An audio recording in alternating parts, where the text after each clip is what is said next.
Noël, moi, depuis que je suis petit, ça a toujours été des moments heureux.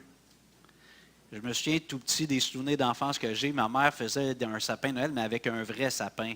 Ça se sentait dans la maison.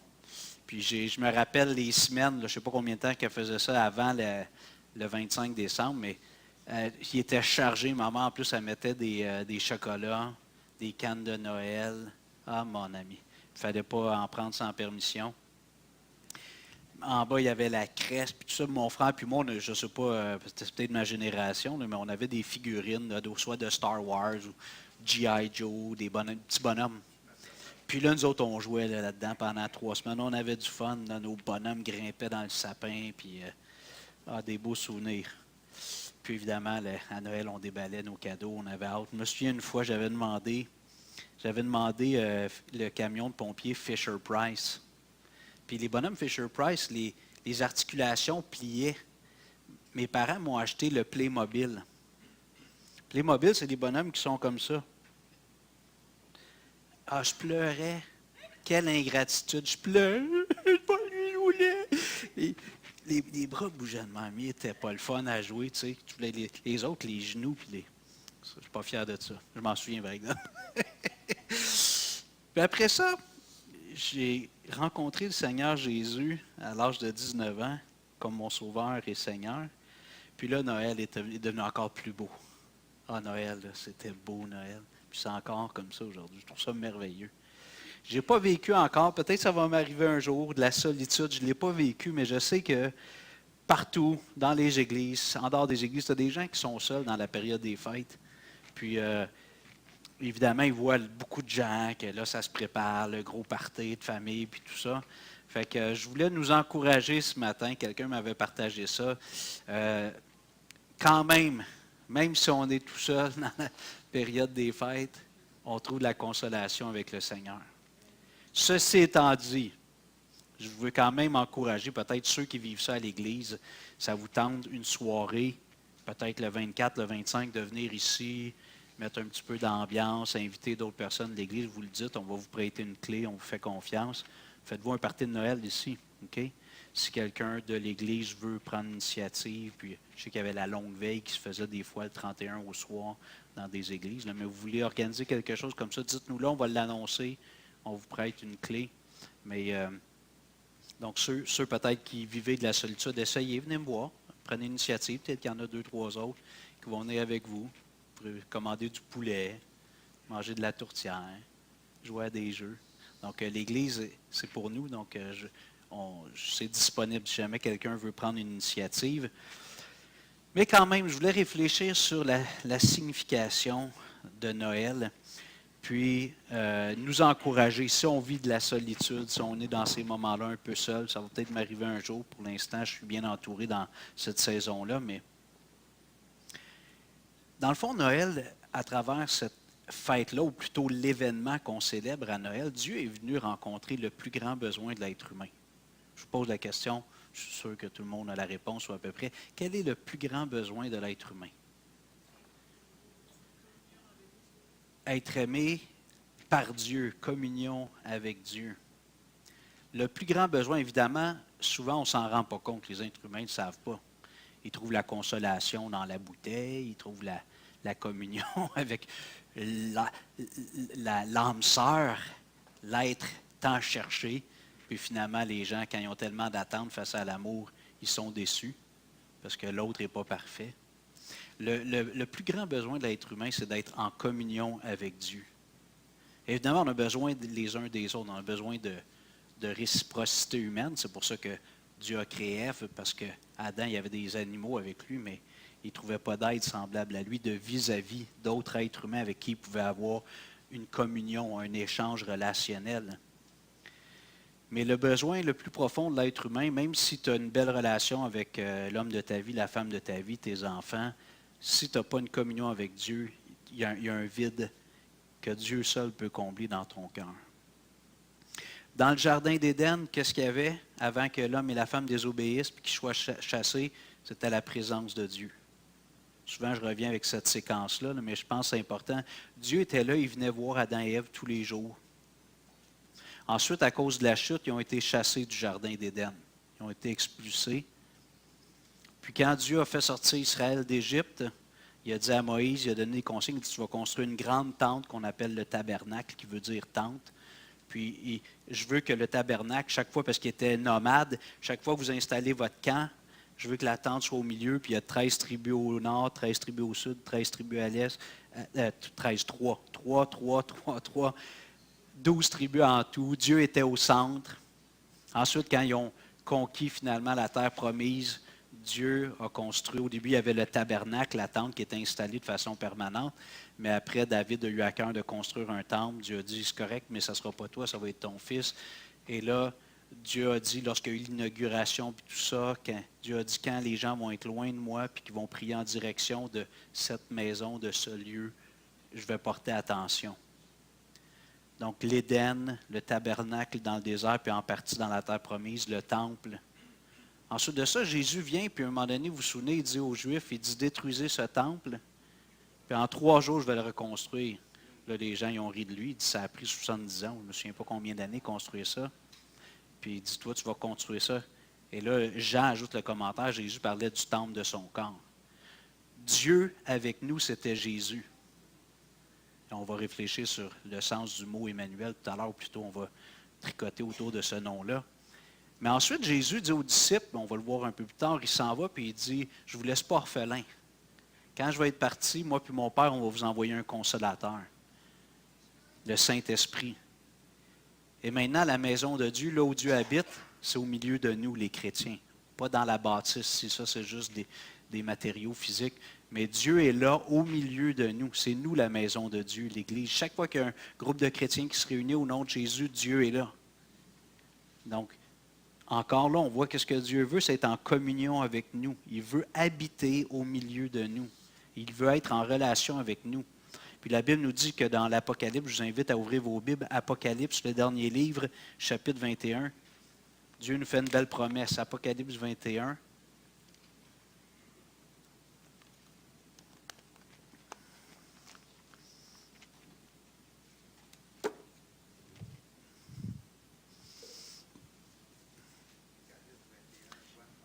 « 21, 22. Facile, hein? Apocalypse 21, versets 22 à 26.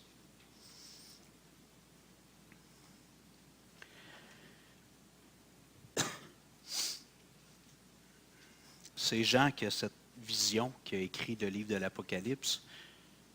Il nous décrit l'état éternel, ce qui s'en vient dans le futur. « Je ne vis point de temple dans la ville,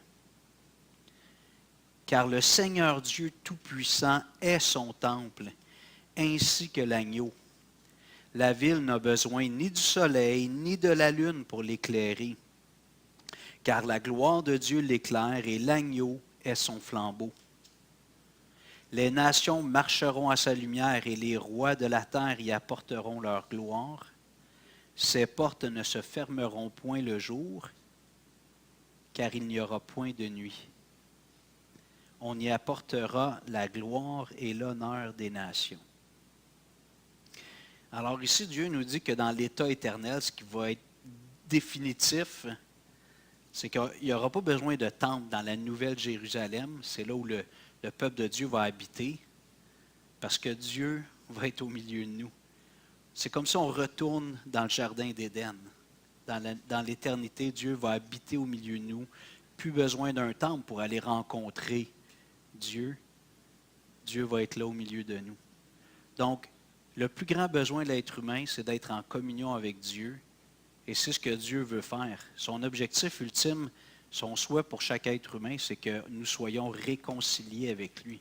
Malheureusement, comme on a parlé dans Romains, suite à la désobéissance d'Adam et Ève, nos premiers parents ont été chassés du jardin d'Éden. C'était réel, mais aussi, ça a une valeur un peu symbolique.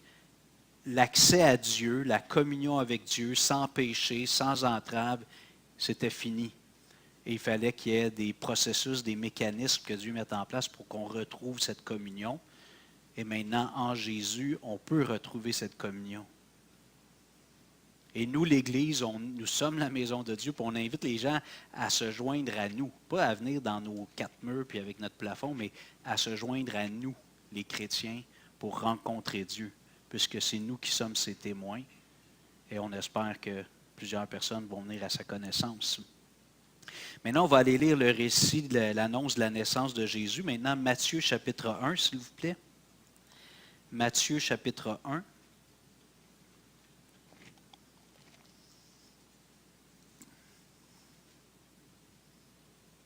Versets 18 et suivants.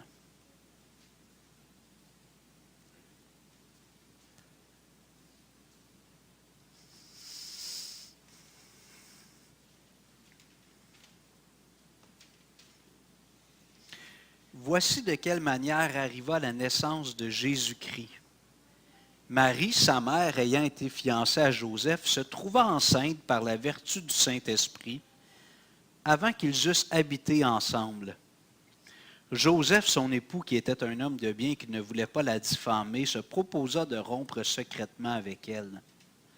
Comme il y pensait, voici un ange du Seigneur lui apparut en songe et dit, « Joseph, fils de David, ne crains pas de prendre avec toi Marie, ta femme, car l'enfant qu'elle a conçu vient du Saint-Esprit. Elle enfantera un fils et tu lui donneras le nom de Jésus. C'est lui qui sauvera son peuple de ses péchés. » Verset 22. Tout cela arriva afin que s'accomplisse ce que le Seigneur avait annoncé par le prophète. 23. Voici, la Vierge sera enceinte, elle enfantera un fils, et on lui donnera le nom d'Emmanuel, ce qui signifie Dieu avec nous. Joseph, s'étant réveillé, fit ce que l'ange du Seigneur lui avait ordonné, et il prit sa femme avec lui. Mais il ne la connut point jusqu'à ce qu'elle eût enfanté un fils, auquel il donna le nom de Jésus. Alors ici, l'ange dit à Joseph, tu vas l'appeler Jésus, qui est une variante de Josué qui veut dire l'Éternel sauve, Dieu sauve. Mais Matthieu ajoute que c'est la réalisation, l'accomplissement d'une prophétie qui nous dit que l'enfant va s'appeler Emmanuel, ce qui signifie Dieu avec nous. Alors, est-ce que il y avait des genres de certificats de naissance à l'époque, puis ils pouvaient mettre un deuxième, troisième prénom, je ne sais pas. Mais disons que ce matin, on va dire que Jésus, sur son certificat de naissance, était Jésus Emmanuel, fils de Joseph, de Nazareth. Je ne sais pas s'il ajoutait là. Alors, ce n'est pas tant le nom, parce que Jésus n'est pas appelé Emmanuel à un autre endroit, mais c'est plus la signification. C'est Dieu avec nous, avec le peuple d'Israël, avec nous les êtres humains. Et à Noël, ce qu'on fête, même si par moment, peut-être qu'on aura une soirée ou deux, une veillée seule, ça peut arriver. Donc, comme je disais tout à l'heure, prenons le temps de savourer Jésus qui est avec nous, de méditer sur ça. Si tu passes ces moments-là de solitude dans le temps des fêtes, puis sache que tu n'es jamais tout seul. Tu n'es jamais tout seul. Puis je sais, ça ne remplace pas nécessairement la chaleur humaine, les interactions, on est conscient de ça. Mais comme chrétiens, dans les temps difficiles, ce qui nous amène à bien traverser ces moments-là, c'est que notre perspective s'élève au-dessus des circonstances. Vous êtes d'accord? Quand on pense à Paul puis Silas en prison, moi je suis toujours ébahi, puis challengé quand je vois ça, en prison, des conditions exécrables, enchaînés. Ils chantaient les louanges du Seigneur. Je dis, OK, j'étais encore un petit gars, moi, dans le Seigneur. Parce que je pense qu'en étant en prison comme ça, je bougonnerais, puis Seigneur, pourquoi? Peut-être qu'à un moment donné, je passerais à un autre niveau, mais qu'est-ce qui fait que Paul et Silas pouvaient chanter les louanges du Seigneur en prison? Réponse. Qu'est-ce que, d'après vous, pourquoi? Il y avait la foi. Emmanuel, le Seigneur est avec nous en prison. Il savait qu'il était là parce qu'il faisait comme Jésus. Ruth?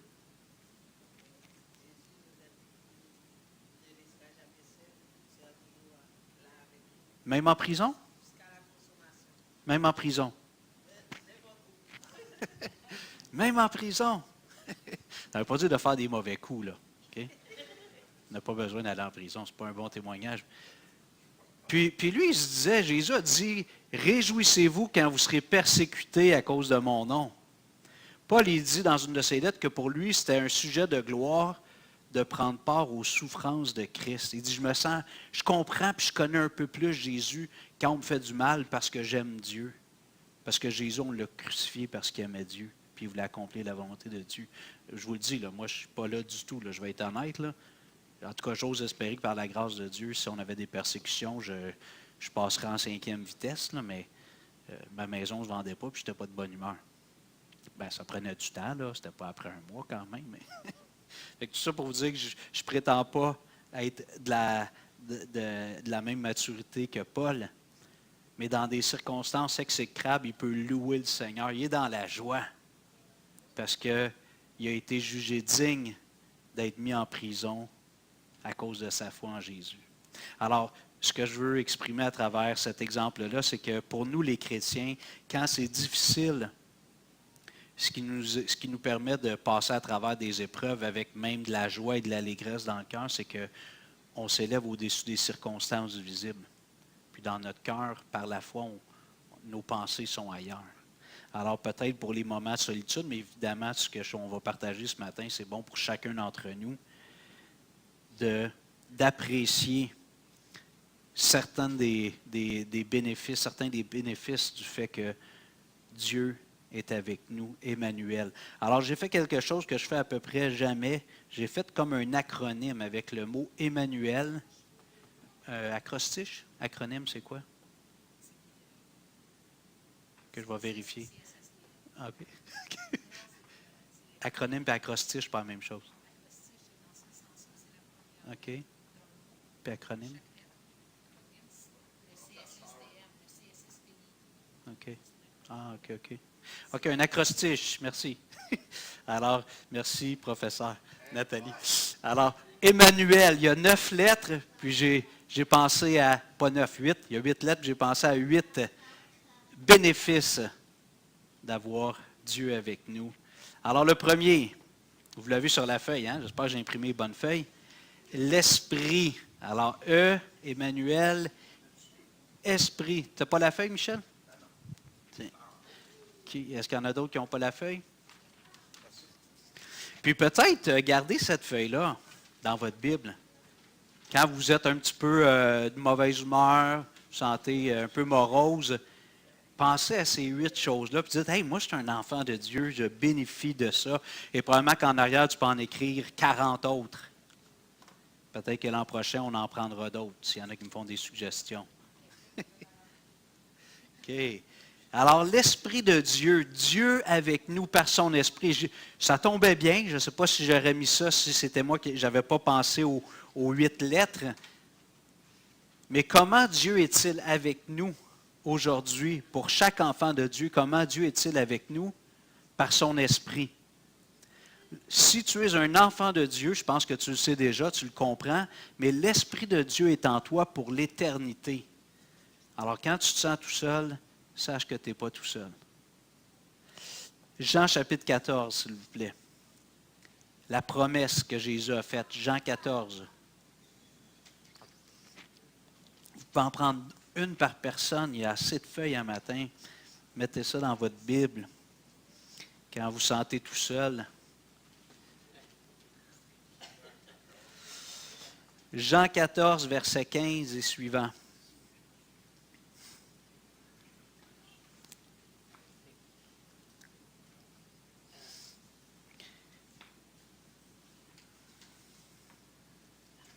La raison pour laquelle je n'aime pas aller avec des lettres comme ça, puis j'ai déjà essayé de faire des messages qui commencent toujours par 3A, 3P, 3B, 3C, c'est les 3 points, là, mais j'ai l'impression que j'essayais de forcer un moment donné un sens sur quelque chose pour trouver le troisième. Il fallait que ça marche le troisième. Mais là, avec Dieu, c'est pas compliqué. Il y a tellement d'attributs puis de qualités que pour avoir 75 lettres, on trouverait quelque chose, il n'y a pas de problème. Jean 14, 15 à 20. Jean 14, verset 15 et suivant. Si vous m'aimez, gardez mes commandements. Là, on est dans les dernières heures de Jésus avec les disciples avant d'être arrêté. Et moi, je prierai le Père et il vous donnera un autre consolateur afin qu'il demeure éternellement avec vous. L'Esprit de vérité que le monde ne peut recevoir parce qu'il ne le voit point et ne le connaît point. Mais vous, vous le connaissez car il demeure avec vous et il sera en vous. Je ne vous laisserai pas orphelin, je viendrai à vous. Encore un peu de temps, et le monde ne me verra plus. Mais vous, vous me verrez, car je vis et vous vivrez aussi. En ce jour-là, vous connaîtrez que je suis en mon Père, et que vous êtes en moi, et que je suis en vous. Les disciples ont passé environ 3 ans et quelques avec Jésus. C'était intense, là, imaginez. Nous autres, des fois, juste une réunion ensemble, on sent la présence du Seigneur, puis on est tout excités. On en a pour 3 jours à être excités. Imaginez les gars pendant 3 ans et quelques qui voient Jésus jour après jour enseigner, faire des miracles. Ça devait être assez exaltant comme 3 années et quelques. Mais là, Jésus leur dit, je vais m'en aller, les boys. Je m'en vais bientôt. Attends un peu, là, Jésus, attends pas. Et là, Jésus rassure les disciples, mais il fait une promesse qui est absolument formidable. Je relis verset 16. Et moi, je prierai le Père, et il vous donnera un autre consolateur, afin qu'il demeure éternellement avec vous, l'Esprit de vérité. Juste petite observation ici, peut-être que vous avez des amis qui font partie des témoins de Jéhovah, qu'un jour vous allez discuter avec eux, mais le Saint-Esprit, ce n'est pas une autre manifestation, une autre façon que Dieu apparaît, c'est vraiment une autre personne. Dans la personne de Dieu, il y a 3 êtres. Ça nous échappe. Ce que j'ai réalisé personnellement, je ne sais pas pour parler en mal, mais dans les doctrines des témoins de Jéhovah, tout doit pouvoir s'expliquer rationnellement. Donc pour eux, on dirait qu'ils ne comprennent pas que Dieu est plus grand que nous, puis on ne peut pas tout expliquer de Dieu. Alors Dieu existe effectivement en 3 personnes, puis Jésus dit, je vais en envoyer un autre. Un peu comme moi, mais un autre, ce n'est pas moi. Moi, je vais aller rejoindre le Père, puis je vais envoyer, moi et le Père, on va envoyer le Saint-Esprit. Alors ça, c'était la promesse. Jésus en avait déjà parlé à d'autres moments, mais entre autres, l'idée d'un consolateur, c'est que des fois, vous allez vous sentir tout seul, vous ne me verrez plus. Mais j'envoie un autre consolateur, l'Esprit de vérité qui va être en vous. Puis c'est moi et le Père, dans le fond, toute la Trinité, on va habiter en vous par la présence du Saint-Esprit. Si on va au verset 26 du même chapitre, Jean 14, 26. Mais le consolateur, l'Esprit Saint que le Père enverra en mon nom, vous enseignera toutes choses et vous rappellera tout ce que je vous ai dit. Alors, c'est une promesse, je pense, qui s'applique particulièrement aux apôtres, mais dans une certaine mesure à nous aussi. Eux, ils allaient devoir rédiger la vie de Jésus, les évangiles, enseigner l'Église naissante. Mais un des rôles du Saint-Esprit, c'est de nous parler de Jésus, nous parler de Dieu, nous enseigner. On ouvre la parole de Dieu. Seigneur, parle-moi par ton esprit. En général, quand je lis ma Bible le matin, c'est ça que je fais. Des fois, j'ouvre puis c'est un peu mécanique. Puis après ça, j'arrête. Je dis non, j'arrête. Seigneur, parle-moi. Quand j'ouvre la Bible, je veux que Dieu me parle. Même si ça fait 200 fois que je lis ce passage-là depuis que je suis chrétien ou je ne sais pas le nombre de fois, mais je dis parle-moi parce que tu es vivant puis ta parole est vivante. On va au chapitre 15, toujours dans Jean. Jean 15. Versets 26 et 27. Mais le consolateur, l'Esprit Saint, je m'excuse, mais le consolateur, j'ai-tu repris le même, excusez-moi, je pense que je n'ai pas pris, attendez, je vais aller je pense dans mes notes, je n'ai pas copié c'est ça que ça dit? Non? OK, je m'excuse. J'y arrive. J'ai comme recopié le même passage que Jean 14. Excusez-moi. Excusez. 15, versets 26 et 27. Mais cela est arrivé. OK, je pense que je n'ai pas le bon. Ouais, OK, merci. Quand sera venu le consolateur que je vous enverrai de la part du Père, l'Esprit de vérité qui vient de moi, il rendra témoignage de moi. Et vous aussi, vous rendrez témoignage parce que vous êtes avec moi dès le commencement. Peut-être que ça va avoir un petit peu simplet ce que je vais dire, mais moi, des fois, je dis au Saint-Esprit, parle-moi de Jésus. Parce qu'il vit en moi, il parle à mon esprit. Bon, s'il me dit que Jésus, il avait une corvette puis qu'il a des grosses bagues en or, là, je dis non, ça, c'est pas le Saint-Esprit. Probablement ma chair ou le diable, là, je me fais. Mais tu sais, des fois, je dis, parle-moi, parce que le rôle du Saint-Esprit dans la Trinité, le Fils, lui, veut nous emmener au Père. C'est le chemin qui nous mène au Père. Puis le Saint-Esprit, lui, veut nous emmener au Fils pour qu'on se convertisse, puis qu'on soit transformé de plus en plus semblable à Jésus.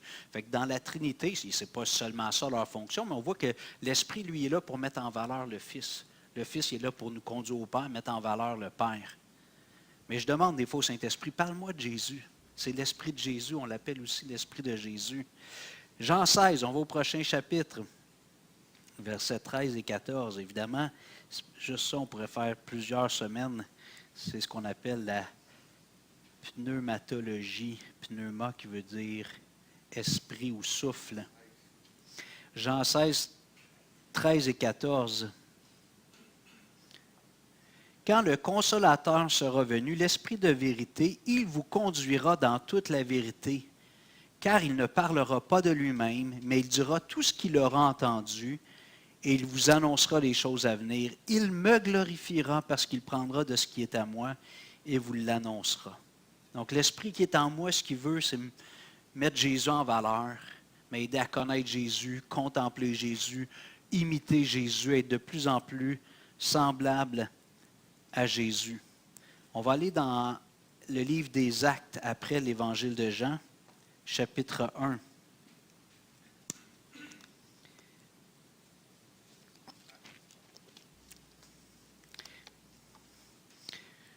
Je l'ai déjà mentionné, mais je pense qu'à chaque époque, le rôle des chrétiens, des leaders, de ceux qui enseignent, c'est de discerner c'est quoi les menaces au niveau des doctrines chrétiennes, puis d'autres formes de menaces.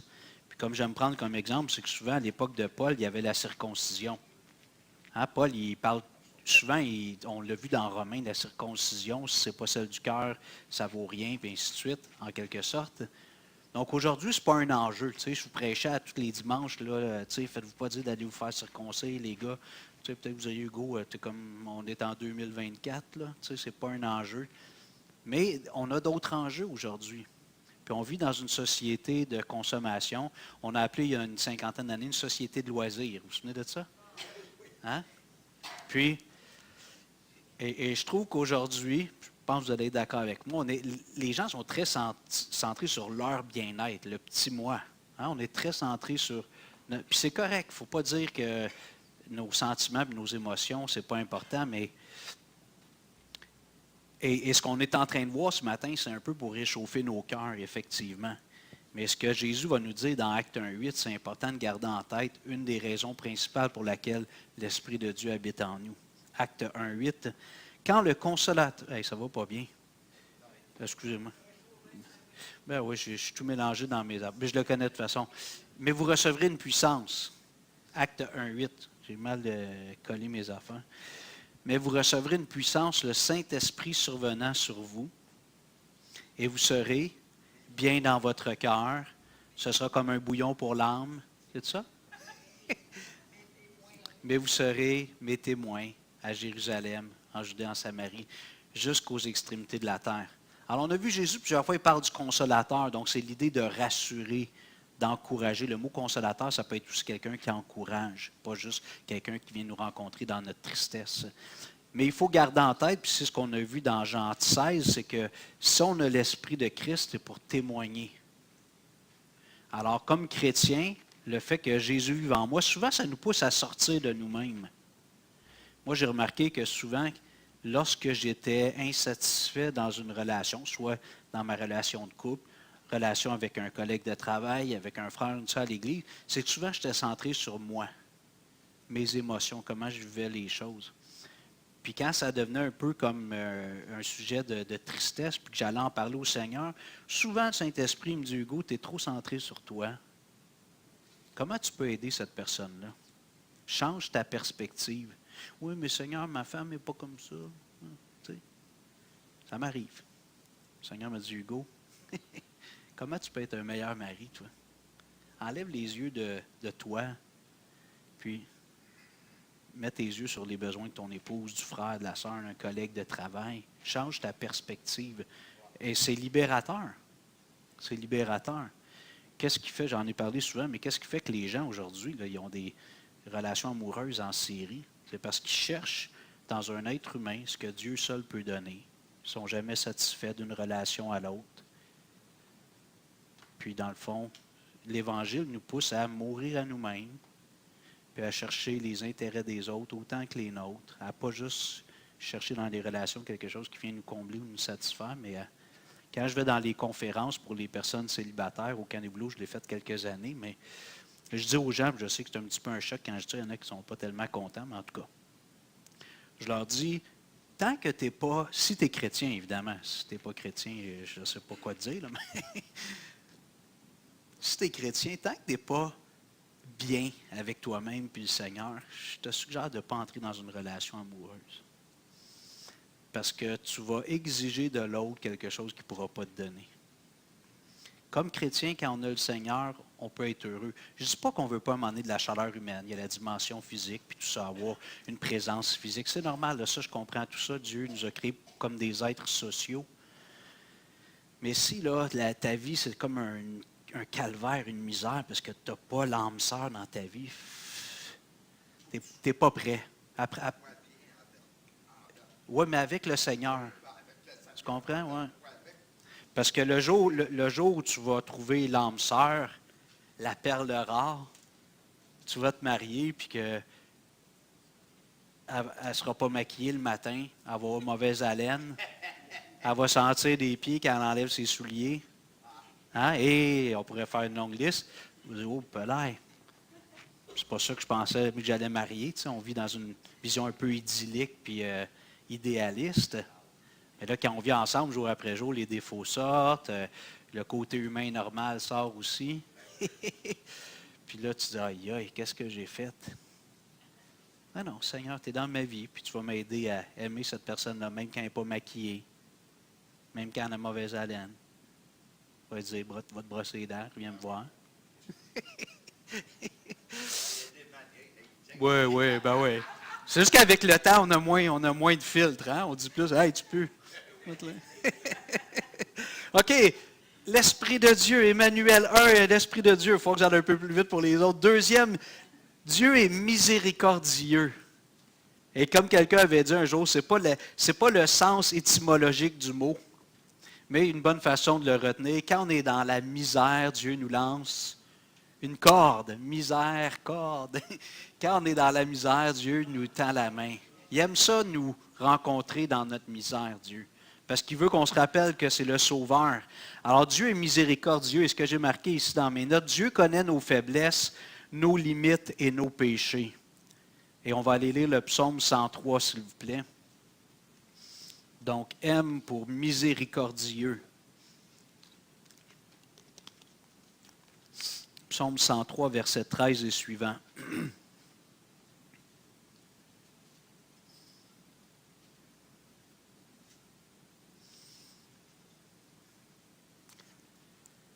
Comme un père a compassion de ses enfants, l'Éternel a compassion de ceux qui le craignent. Car il sait de quoi nous sommes faits, il se souvient que nous sommes poussière. L'homme, ses jours sont comme l'herbe, il fleurit comme la fleur des champs. Lorsqu'un vent passe sur elle, elle n'est plus, et le lieu qu'elle occupait ne la reconnaît plus. Je ne parle pas de la vieillesse ici, là. Hein? Mais la bonté de l'Éternel dure à jamais pour ceux qui le craignent, et sa miséricorde pour les enfants de ses enfants, pour ceux qui gardent son alliance et se souviennent de ses commandements afin de les accomplir. Peut-être, je reprends un petit peu ma mise en contexte du début, peut-être que le 24 au soir, peut-être tu vas être tout seul. Tu sais? Puis tu vas dire, « Oh Seigneur, je suis tout seul. » Regarde au Seigneur. Il aime ça te rencontrer dans ta misère émotionnelle. Il aime ça dire, « OK, je vois que tu souffres. » Regarde au Seigneur. Comme je dis, là, je vous souhaite d'avoir des rencontres, d'avoir des veillées, mais si tu es tout seul à un moment donné, puis on pourrait l'appliquer à tous les jours de l'année, mais je sais que le temps des fêtes, c'est particulier pour ça, mais rappelle-toi que Dieu est miséricordieux. Il te voit dans ta solitude, puis dans ta tristesse. Le Seigneur va venir, puis regarde à lui. Il va te tendre la main. J'ai dit tout à l'heure que Dieu connaît nos faiblesses, nos limites et nos péchés, puis à un moment donné, je pensais à ça, puis je me disais, Dieu n'est jamais surpris quand je pêche. Parce que Dieu connaît tout. Dieu ne dit pas « Ah, Hugo, non, je ne pensais jamais que tu ferais ça. Pas encore. » Dieu n'est pas surpris. Par exemple, la Bible nous dit qu'il peut être triste. Il sait, il connaît toutes les niaiseries qu'on va faire à l'avance. Il n'est pas surpris. Dieu n'a pas des attentes irréalistes envers nous. Il connaît toutes nos fautes à l'avance. Mais ça n'empêche pas que Dieu est triste. La Bible nous dit dans Éphésiens, je vais le lire prenez pas le temps de tourner, Éphésiens 4,30, « N'attristez pas le Saint-Esprit de Dieu, par lequel vous avez été scellés pour le jour de la rédemption. » Dans le contexte, il parle de faire attention à nos paroles, entre autres. Mais quand on pêche, Dieu n'est pas surpris, il le savait. Mais il est attristé. Puis ça, c'est correct aussi. On vit à une époque, comme je disais tout à l'heure, où les gens n'aiment pas avoir une image négative d'eux-mêmes. Même des fois, j'ai rencontré des chrétiens, je trouve ça un peu dommage, parce que c'est comme ils ne peuvent pas grandir dans certains aspects, parce qu'ils n'aiment pas se regarder puis constater qu'ils ont une faiblesse. Ils ont eu des manquements dans tel domaine. Je trouve ça dommage, parce que si tu n'es pas de constater que tu as quelque chose à travailler dans ta vie, tu ne le travailleras pas. Fait qu'il faut être capable de se regarder dans le miroir, éclairé par le Saint-Esprit, et dire là-dessus, puis là-dessus, j'ai du travail à faire. Aide-moi, Seigneur, à grandir. Puis quand je désobéis, que je ne suis pas comme Jésus dans cette sphère-là, ça t'attriste. Évidemment, Dieu, il n'est pas comme ça tout le temps, parce qu'avec tous les péchés qu'on fait, il aurait raison d'être comme ça tout le temps. Bien, dans son infinie sagesse puis sa toute-puissance, Dieu a ce mélange d'émotions. Il est triste. Et tout ce qu'il me demande de faire à ce moment-là, c'est de me repentir. Paul nous dit dans 2 Corinthiens 7,10, « En effet, la tristesse selon Dieu produit une repentance à salut dont on ne se repent jamais. Tandis que la tristesse du monde produit la mort. » Donc, c'est correct. Quand je réalise que j'ai attristé le Saint-Esprit, c'est correct d'être triste. Des fois, les gens disent « Oui, mais les chrétiens, on est pardonnés, on ne devrait jamais avoir de remords. » Puis, attends un peu, là. Si tu as mal agi, c'est correct que tu dises « J'ai mal agi. » OK? Le problème, c'est si tu restes là-dedans pendant 3 semaines. Confesse-le au Seigneur. Seigneur, j'ai une mauvaise pensée, j'ai dit une mauvaise parole, j'ai une mauvaise attitude, j'ai mal agi. Je te demande pardon. Puis la Bible nous promet que le sang de Christ nous purifie de tout péché. Et là, après ça, c'est d'accepter. Des fois, les gens disent pardonner soi-même. Je trouve que ce n'est pas trop dans la Bible. Il faut accepter le pardon de Dieu. Si Dieu dit je t'ai pardonné, le dossier est clos.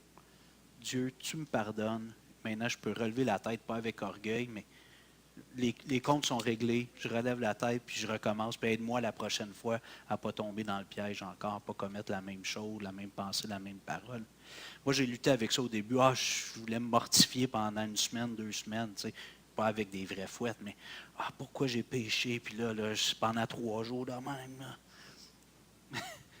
Puis là, un moment donné, le Seigneur m'a dit, Hugo, quand je te pardonne, arrête ça. Fait 12 fois que tu me demandes pardon, la même affaire. Une fois, c'était assez si tu étais sincère. Là, repens-toi, relève-toi, puis deviens un homme. Apprends à résister, à combattre par la puissance du Saint-Esprit, puis à ne plus tomber, mais tu retombes. Puis le diable, qu'est-ce qu'il fait? Il dit, arrête, il est tanné. Hein? Michel, arrête de confesser au Seigneur, il est tanné, il doit être tanné, toujours la même affaire. Moi, le diable me disait ça au début, ou ma chair, je ne sais pas, là. J'arrivais en rampant devant le trône de Dieu. Pardonne-moi. Le Seigneur me dit, arrête ça.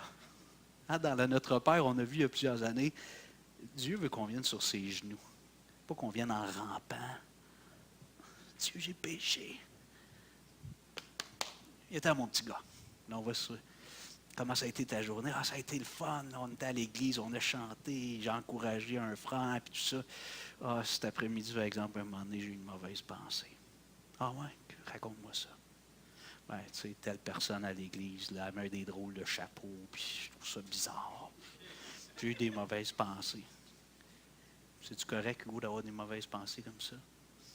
Non, papa, c'est pas correct. Je te demande pardon. Je te pardonne, mon petit gars. Retourne jouer. C'est fini. C'est comme ça. Hein? Non, mais c'est vrai. Tu sais, c'est simple comme ça avec Dieu. Mais nous autres, on tord les choses. Il faut découvrir Dieu tel qu'il est. Donc, Dieu est miséricordieux. Troisièmement, merveilleux. Deuxième M, E-M-M, merveilleux. Dieu est merveilleux. Et s'il est merveilleux, ça va se manifester dans ses actions envers nous. Dieu va faire des choses merveilleuses envers nous. On va aller lire un autre passage qui est un passage prophétique. Ésaïe 9, s'il vous plaît. Ésaïe 9.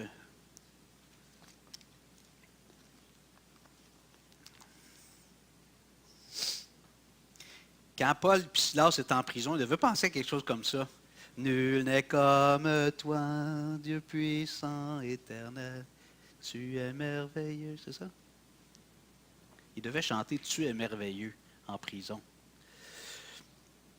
Ésaïe 9, 5 et 6. « Car un enfant nous est né, un fils nous est donné, et la domination reposera sur son épaule. On l'appellera admirable, conseiller, Dieu puissant, Père éternel, prince de la paix. » Certaines versions, au lieu d'admirable, c'est, j'ai oublié d'aller chercher l'autre version, on l'appellera merveilleux. Mais admirable, Dieu est merveilleux.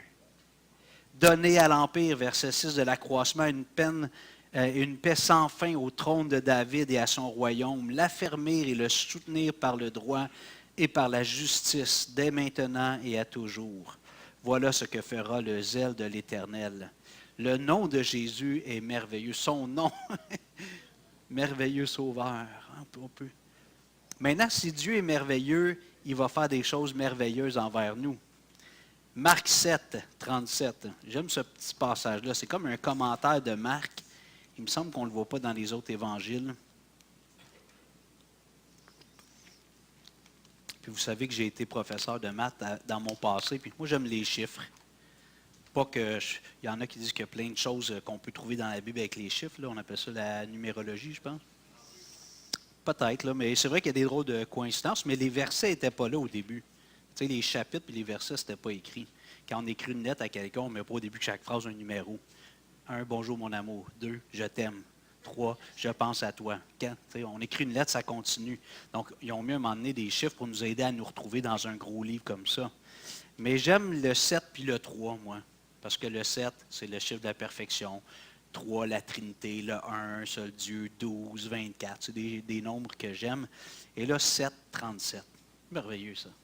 Je me souviens de ce passage-là, Marc 7, 3, 7. Ils étaient dans le plus grand étonnement. Jésus fait encore des miracles et disait, « Il fait tout à merveille.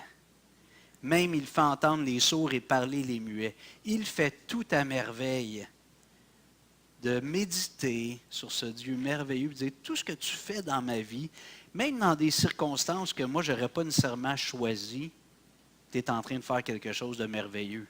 C'est peut-être comme les plantes, c'est sous la terre, c'est les racines qui travaillent, puis tout ça, les vitamines, les minéraux, l'eau, puis tout ça, mais tu fais quelque chose de merveilleux. Alors même dans mes difficultés, tu fais des choses merveilleuses. Et évidemment, on connaît bien, je pense, Romains 8, 28. On peut y aller, Romains 8, 28 à 30. Donc, dans des moments de solitude, des moments de découragement, méditons sur la présence de Dieu en nous et sur tous les bénéfices qui viennent avec la présence de Dieu en nous. Ça me fait drôle juste de dire ça. Comme s'il fallait expliquer que si Dieu est en toi, il va se passer des belles choses. Romains 8, 28. Nous savons du reste que toute chose concourt au bien de ceux qui aiment Dieu, de ceux qui sont appelés selon son dessein. Ça, c'est Paul qui écrit ça, le gars qui est allé plusieurs fois en prison, lapidé 2 ou 3 fois, non? 2 fois, je pense, laissé pour mort. Le monde pensait qu'il l'avait achevé avec des pierres. Puis lui, il pouvait dire, toutes ces choses-là concourent à mon bien. 29. Car ceux qu'il a connus d'avance, les a aussi prédestinés à être semblables à l'image de son Fils, afin que son Fils soit le premier-né de beaucoup de frères.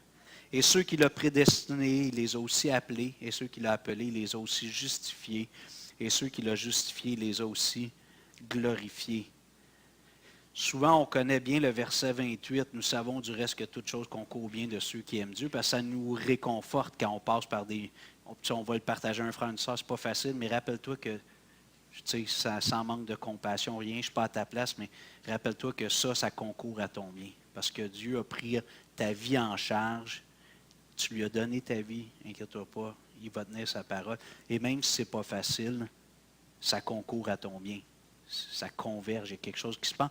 Mais là, au verset 29, Paul ajoute, et car ceux qu'il a connus d'avance, il les a aussi prédestinés à être semblables à l'image de son Fils.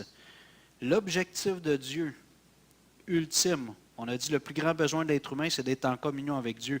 L'objectif numéro 1 de Dieu dans la vie de chaque chrétien, c'est de former Jésus en nous, de former en nous le caractère, la pensée de Jésus. Ceux qu'il a connus d'avance, il les a aussi prédestinés à être semblables à l'image de son Fils. Et l'auteur aux Hébreux nous dit que le Fils a pris l'obéissance par la souffrance. Imaginez, c'est dur à comprendre. Jésus, dans son humanité, a appris l'obéissance par la souffrance. Alors, si le meilleur, le parfait, a dû apprendre à obéir au Père à travers la souffrance, parce que quand tout va bien, tu sais, si ce n'est pas douloureux, c'est quand même relativement facile de marcher avec Dieu. Mais quand ça fait mal, puis que les pas que je dois faire, ça va m'attirer des problèmes, des foudres des êtres humains parce que je veux marcher avec Dieu, là, il y a un prix à mon obéissance. Alors, si Jésus a appris l'obéissance par la souffrance, imaginez nous autres. ça va faire mal des fois. Pour prendre des termes de Jésus, il va émonder. Ce qui dans nos vies ne porte pas de fruits, il veut l'enlever. Les branches qui ne servent à rien, il veut les enlever pour que celles qui portent du fruit en portent encore plus. Quatrièmement, Emmanuel, authentique. J'accélère encore un petit peu. Authentique, rien de faux en Dieu. Dieu est toujours vérité. Je vais citer les passages un petit peu plus vite, ok? Je n'attendrai pas nécessairement toujours que vous tourniez. Jean 14, 6, quelqu'un le connaît par cœur? Jésus dit, je suis le chemin, la vérité et la vie. Nul ne vient au Père que par moi. Jésus n'a pas dit, je détiens la vérité. Il n'a pas dit, je suis une vérité parmi d'autres. Mohamed, Bouddha, eux autres, il y avait une vérité aussi. Moi, j'en ai une parmi les autres, puis à quelque part, ça pointe tout vers... Non. Jésus a dit, c'est moi la vérité. Les autres, ce n'est pas la vérité. Donc, Jésus a dit, je suis la vérité. Dieu est toujours vérité. Dieu est authentique, il n'y a rien de faux en lui. Et Dieu est fidèle à lui-même. Ici, j'ai deux passages, 1 Samuel 15, 29. Celui qui est la force d'Israël ne ment point et ne se repent point, car il n'est pas un homme pour se repentir. Je ne sais pas si... moi, je m'attends d'un vrai ami qui me dise la vérité. Je ne sais pas pour vous autres, là. Un véritable ami, je m'attends à ce qu'il ne me flatte pas toujours dans le sens du poil. Il sait que je suis dans l'erreur, mais il dit, ben non, t'es correct, c'est pas de ta faute, c'est ta femme, c'est Michel, c'est André, c'est pas toi. Un vrai ami va me dire, tu as peut-être des torts dans la situation, tu as peut-être des choses à comprendre. Pas vrai? Moi, je m'attends de ça d'un vrai ami. Puis Jésus, c'est le meilleur ami. Donc, dans ces moments-là, des fois, où je souffre de différentes manières, c'est peut-être là que le Seigneur, il dit, là, j'ai ton attention, tu es excité tout le temps, la vie est belle. Puis là, quand ça brasse un peu dans ta vie, tu t'assois, tu te poses des questions, on a une disposition à réfléchir. Au début, on ne veut peut-être pas se remettre en question, mais en ayant Jésus en nous, on va connaître la vérité si on a notre cœur ouvert et disposé. Jésus, parle-moi. Y a-t-il quelque chose que tu veux travailler dans ma vie, dans cette épreuve-là, ce moment-là difficile? Est-ce que tu veux me montrer quelque chose? Puis j'ai réalisé que souvent, la sanctification, ce n'est pas nécessairement des défauts à corriger, c'est de m'emmener plus loin. À travers la souffrance, ce n'est pas juste que Dieu me discipline sur quelque chose que je fais de pas correct. Il veut juste m'emmener plus loin. Je vais sauter un petit peu, c'est plus loin, c'est dans le prochain point, mais j'ai ce passage-là quand Job, vous vous souvenez de l'histoire de Job, la Bible nous dit qu'aux yeux de Dieu, il n'y avait pas d'homme plus intègre que lui, un homme droit. C'est Dieu qui dit ça à Satan. As-tu vu mon serviteur Job? Il n'y a pas d'homme plus droit et plus intègre que ça. Et là, Satan dit, oui, mais c'est parce que tu l'as béni, c'est un millionnaire, il a plein d'enfants, tout va bien dans sa vie. Enlève-y des choses, tu vas voir. Vous vous souvenez de l'histoire? OK?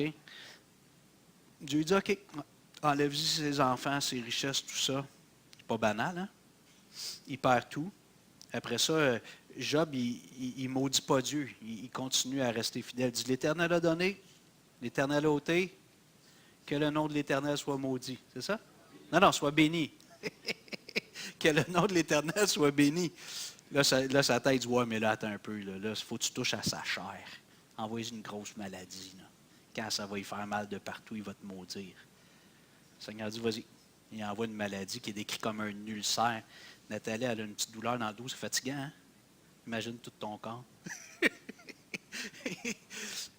Job, il prenait des bouts de vitre pour se gratter.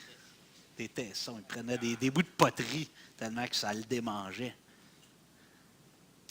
Il n'a pas renié Dieu, mais quand même, on voit qu'il y a eu des périodes de dépression spirituelle. On le voit dans le livre, hein? Il chiale, il dit que Dieu le pourchasse, il dit c'était comme un prédateur après moi.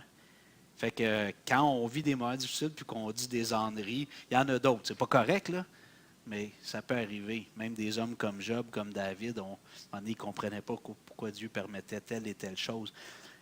Mais ce qui est merveilleux, c'est qu'à la fin de son épreuve, il n'est pas restauré, mais il me semble qu'il n'est pas encore restauré, mais peu importe. Job, dans 42, versets 5 et 6, on arrive à la fin du livre, ils disent « Mon oreille avait entendu parler de toi, mais maintenant mon œil t'a vu. » Et il ajoute au verset 6, « C'est pourquoi je me condamne et je me repens sur la poussière et sur la cendre. » Et il dit « J'ai dit des niaiseries là, durant mon épreuve, là, dans mes questionnements, mes incompréhensions. Je n'ai pas été juste envers toi, Dieu. Mais ce que je trouve merveilleux, c'est qu'avant, je pensais te connaître. Je réalise que je ne te connaissais pas beaucoup. Maintenant, je te connais un peu mieux. Avant, j'avais entendu. Maintenant, je t'ai vu. » Et Job, selon le témoignage de Dieu, il ne méritait pas cette épreuve-là. Vous vous souvenez?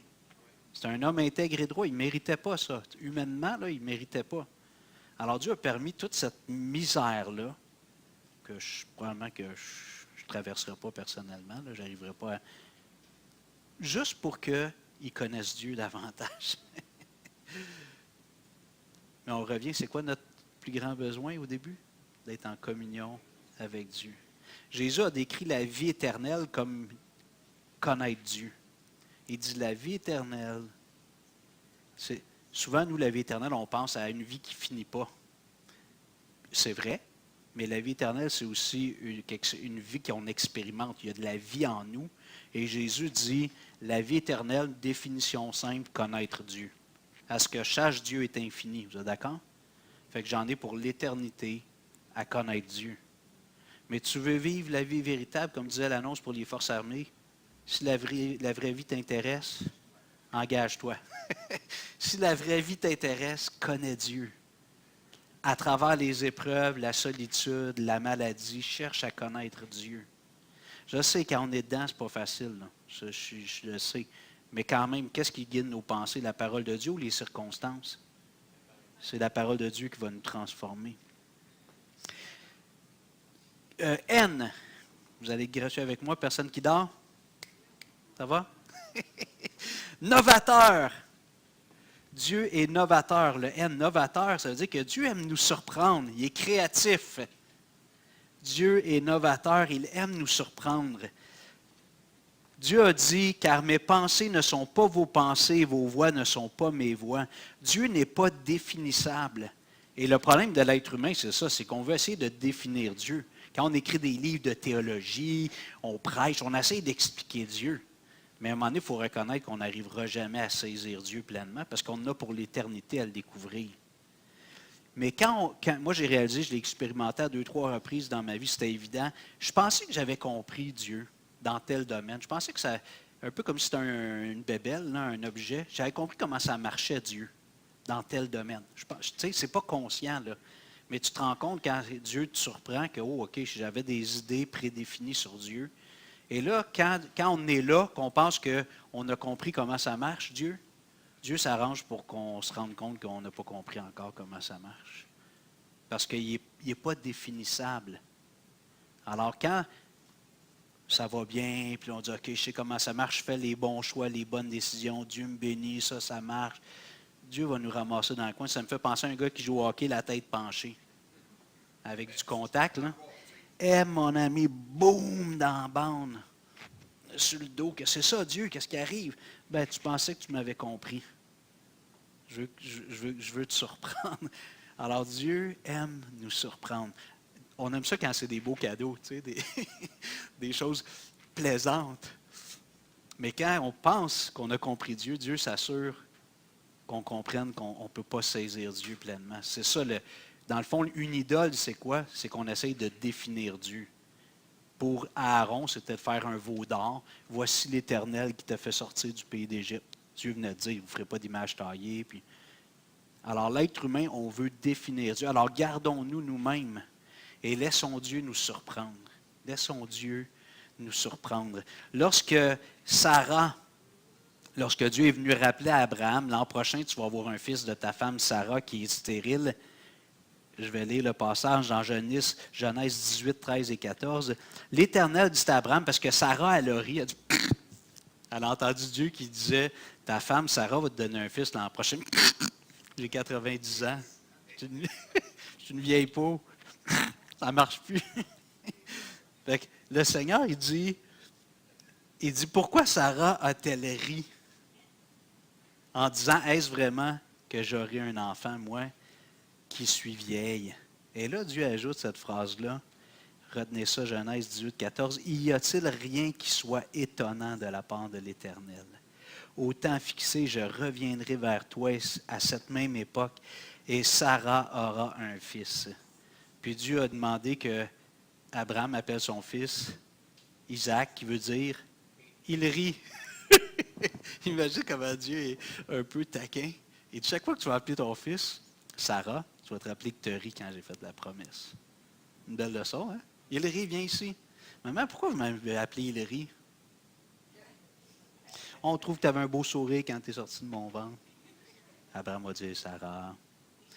Parce que quand Dieu a promis, maman le rit. Elle ne croyait pas que Dieu pouvait le faire. Mais en toute franchise, on aurait peut-être tout ri. Hein?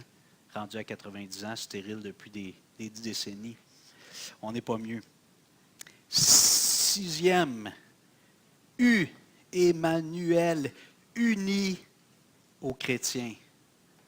Nous sommes unis à Christ dans ma solitude, dans mon épreuve. Depuis que je suis né de nouveau, je me rappelle que maintenant, je suis fusionné avec Jésus. Je suis la Bible nous dit que quand un homme et une femme se marient, ils deviennent quoi? Une seule chair. Quand on se convertit, on est unis à Christ. L'Église, nous sommes son épouse. On est un peu comme dans la fiançaille, là, un peu.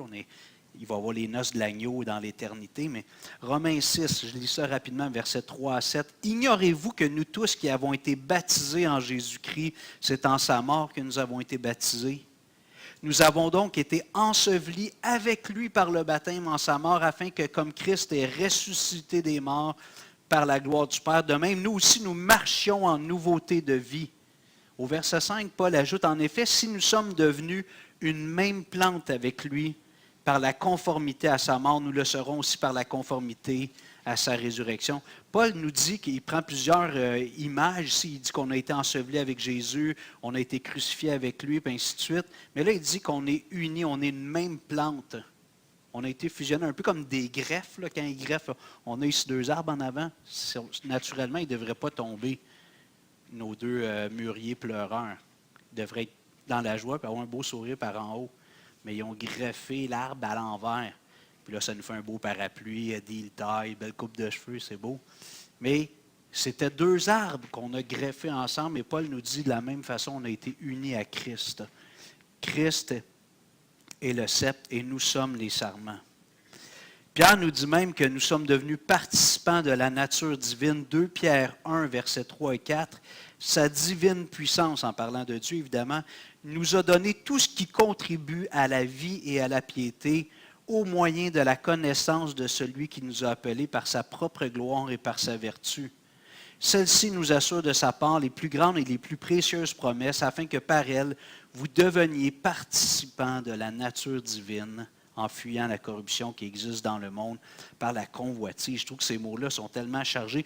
Nous devenons participants de la nature divine. On ne devient pas Dieu, mais on est comme dans cette relation-là fusionnelle, on participe à la nature divine. C'est quelque chose. Regarde-toi pas dans le miroir, dis-toi pas je suis Dieu. Là. Okay, c'est pas ça qu'on est en train de dire. Mais par ton union avec Christ, C'est comme si la sève, elle passe. Tu participes, je participe à la nature divine. Septièmement, Emmanuel, le E excellent. Dieu nous donne le meilleur.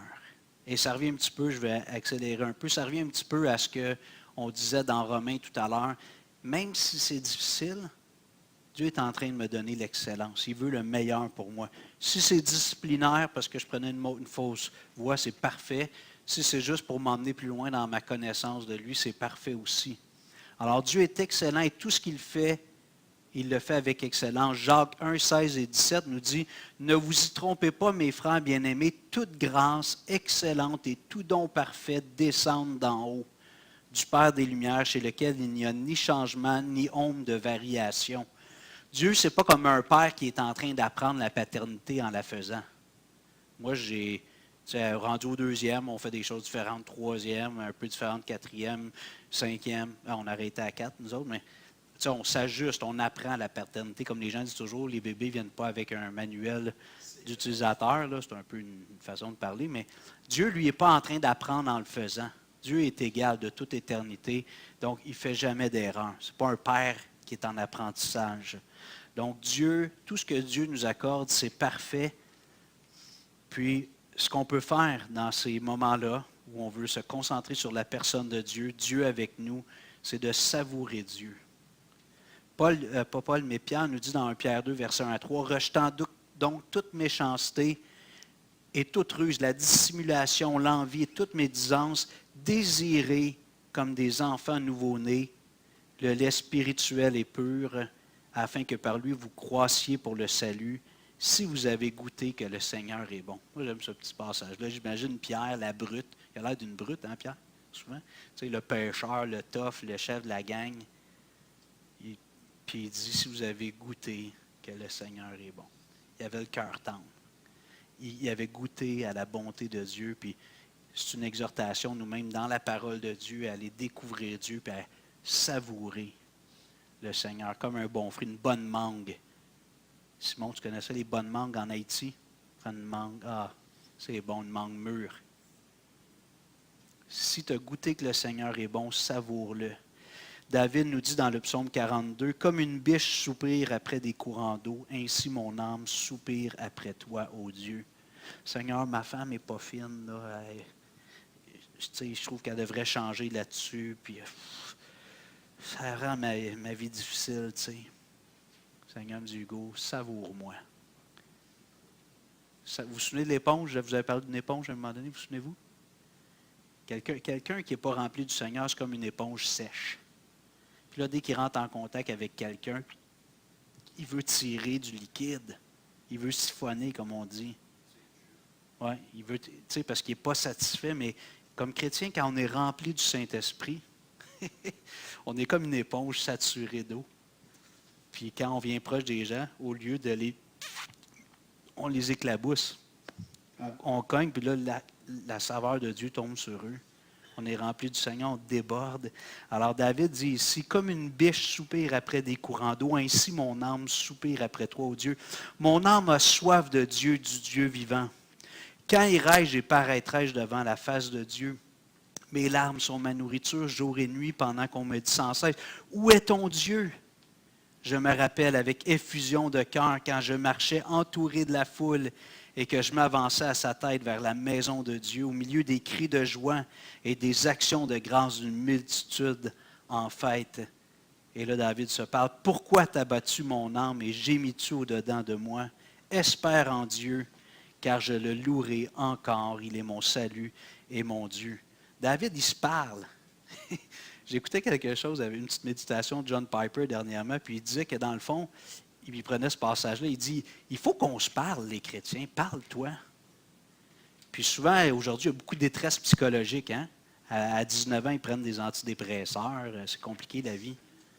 Tu sais, beaucoup de gens sont peut-être, s'il y a le cas de quelqu'un, je ne veux pas blesser personne, mais des fois, il y a des choses qui sont un peu biologiques, hormonales, puis il faut équilibrer des choses, j'en conviens, là. Mais John Piper, il disait, il faut qu'on se parle. Pourquoi tu as battu mon âme? Fais-toi une séance là, de psychothérapie avec toi et le Seigneur. Pourquoi t'as battu mon âme et gémis-tu au-dedans de moi? Espère en Dieu. Mets tes yeux sur Emmanuel. Savoure le fait qu'il est en toi, qu'il vit en toi. Il est mon salut et mon Dieu. Et finalement, elle, Emmanuel. Et là, j'ai mis libéral. Vous connaissez un peu mes positions politiques. Je ne parle pas du Parti libéral. OK? Mais vous avez le droit de voter. On est dans la démocratie et chacun. Je ne parle pas de libéral dans le sens du Parti libéral. D'être libéral, c'est d'être généreux. Et évidemment, quand on est très généreux avec de l'argent qu'on n'a pas, ça crée de l'endettement. Dieu, lui, possède toutes choses. Dieu, il possède toutes choses et Dieu est généreux envers nous.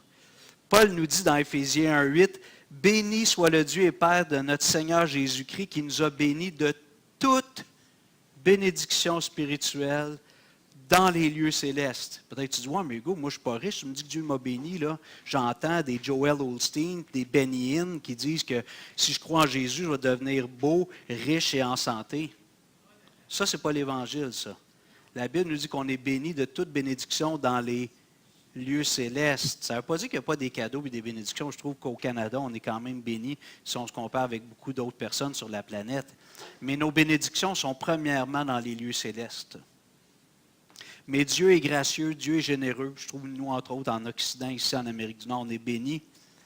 Paul nous dit dans Romains 8, 17, « Or, si nous sommes enfants, nous sommes aussi héritiers. » Héritier de Dieu et co-héritier de Christ. Jésus a dit mon royaume, mais pas de ce monde, vous vous souvenez? Fait que Dieu ne nous a pas promis qu'on allait être multimilliardaires sur la terre. Mais dans l'éternité, on est des milliardaires. Puis là, je parle d'argent, mais ce n'est pas ça qu'on va vouloir rendu là. Mais Paul ajoute ici, co-héritier de Christ, si toutefois nous souffrons avec lui, afin d'être glorifiés avec lui. Fait qu'il ajoute toujours cette réalité-là. Il veut un petit peu qu'on ne tombe pas dans l'évangile de la prospérité. Il dit, d'être un héritier de Dieu, un co-héritier avec Christ, ça implique qu'il va y avoir des souffrances. Parce que tu vas vivre comme Jésus.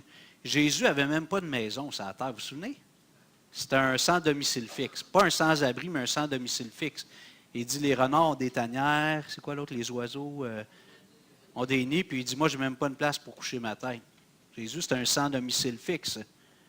Donc, il ne nous a pas promis d'être riche sur la terre matériellement. Mais dans les lieux célestes, on est béni de toute bénédiction. Puis je termine avec un beau passage. Romains 8, 31. Vous pouvez tourner vu qu'il est un peu plus long, puis ça va venir conclure la prédication. Romains 8, 31. Un beau passage. Romains 8, 31. On a vu tantôt dans 28 à 30, Paul dit, nous savons du reste que toute chose concourt au bien de ceux qui aiment Dieu, puis ainsi de suite, que Dieu nous a destinés à être semblables à l'image de son Fils. Verset 31, que dirons-nous donc à l'égard de ces choses? Il vient de parler des souffrances au début du chapitre 8. Si Dieu est pour nous, qui sera contre nous? Déjà, la situation est réglée, le dossier est clos, mais quand même, il en ajoute, il met plus de crémage. Lui qui n'a point épargné son propre Fils, mais qui l'a livré pour nous tous, comment ne nous donnera-t-il pas aussi toutes choses avec lui? Ça, c'est un passage clé dans ma vie. Quand je pense que Dieu ne m'aime pas, là, je me rappelle de ce verset-là. Dieu n'a pas épargné son Fils Jésus pour moi. Quand les gens disent « Ah, si Dieu était amour, il n'y aurait pas de misère dans le monde. » Attends un peu, viens ici, mon homme. Dieu a donné son Fils par amour pour toi. Toute la misère qu'il y a dans le monde, ce n'est pas Dieu qui est responsable. Ce n'est pas lui qui fait le mal. C'est l'être humain qui fait ça en général. Il peut y avoir des cataclysmes, des phénomènes naturels, mais généralement, les plus grands drames, ce n'est pas un tremblement de terre. C'est des génocides, des meurtres, des viols, et tout ça. Cette misère-là, Dieu n'est pas responsable. Mais Dieu, il n'a pas épargné son Fils pour que tu sois sauvé. Il n'a pas épargné son Fils. Comment ne nous donnera-t-il pas aussi toutes choses avec lui? Qui accusera les élus de Dieu? C'est Dieu qui justifie. Qui les condamnera? Christ est mort, bien plus, il est ressuscité, il est à la droite de Dieu et il intercède pour nous. Est-ce que Dieu va me pardonner ce péché-là? Le meilleur avocat, il a payé pour moi, puis en plus, il rappelle au Père, « Hey, j'ai payé pour Hugo. Même s'il a fait cette stupidité-là, j'ai payé pour lui. » Je ne suis pas en train de dire qu'on se laisse aller et on ne fait pas attention. Mais la réalité, quand ça arrive que je fais un fou de moi, je me rappelle que Jésus a payé pour moi, puis en plus, il me représente devant le Père. C'est lui mon avocat. Verset 35. Qui nous séparera de l'amour de Christ? Sera-ce la tribulation, l'angoisse, la persécution, la faim, la nudité, le péril, l'épée, selon qu'il est écrit? Puis eux, lui, il vivait. C'est à cause de toi qu'on nous met à mort tout le jour, qu'on nous regarde comme des brebis destinées à la boucherie. On ne vit pas ça actuellement, les chrétiens ici, non? Mais là, Paul ajoute, lui, il le vivait. Il ajoute au verset 37-38, mais dans toutes ces choses, nous sommes plus que vainqueurs par celui qui nous a aimés. Bon, puis là, j'ai encore eu des problèmes avec mon... Vous allez lire 38. Richard, lis-nous 38, s'il te plaît, tu l'as-tu? Il me manque, car j'ai l'assurance.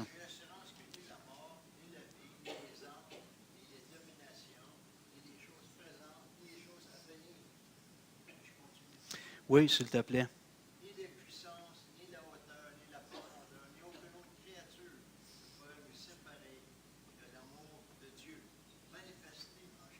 Amen. Amen.